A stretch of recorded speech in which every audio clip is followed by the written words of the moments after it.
Inaprubahan na ng Asian Development Bank ang $1.4 billion na pondo para sa konstruksyon ng North-South Commuter Railway Extension.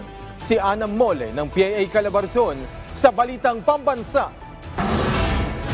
Tuloy-tuloy ang konstruksyon ng North-South Commuter Railway o NSCR sa pag-aproba ng Asian Development Bank sa $1.4 bilyong na pondo para sa programa. Ayon sa DOTR, ang pondo ay ilalaan sa konstruksyon ng linya mula Clark, Pampanga hanggang Malolos, Bulacan na layong matapos sa 2028. 2 weeks ago, Secretary Rizon visited the project sites at the Malolos and Clark stations of the NSCR and ordered the contractors to speed up the construction of the projects so that the commuters can use the rail system as early as possible. Bahagi ang NSCR ng Build Better More Infrastructure agenda ng pamahalaan na layong padaliin ang biyahe ng libu-libong Pilipino mula Calamba, Laguna hanggang sa Clark, Pampanga. Ang higit 100 kilometrong proyekto ay mag-uugnay sa mga pangunahing lungsod sa Pampanga, Bulacan, Metro Manila at Laguna na magpapababa sa kabuuang oras ng biyahe mula Clark International Airport hanggang Calamba, Laguna sa mas mababa sa 2 oras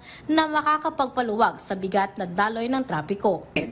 Bilang tugon sa panawagan ng ating Pangulo, ay nais ni Secretary Rizon na mapabilis ng kahit 1 o 2 oras na biyahe ang ating mga kababayan upang sila ay agad na makapagpahinga at makasama naman nila ang kanilang mga pamilya. Sa oras na makumpleto ang proyekto, makakapagserbisyo ang NSCR sa humigit kumulang 800,000 pasahero araw-araw na bahagi ng inisyatibong magkaroon ng epesyente at modernong sistema ng transportasyon sa bansa.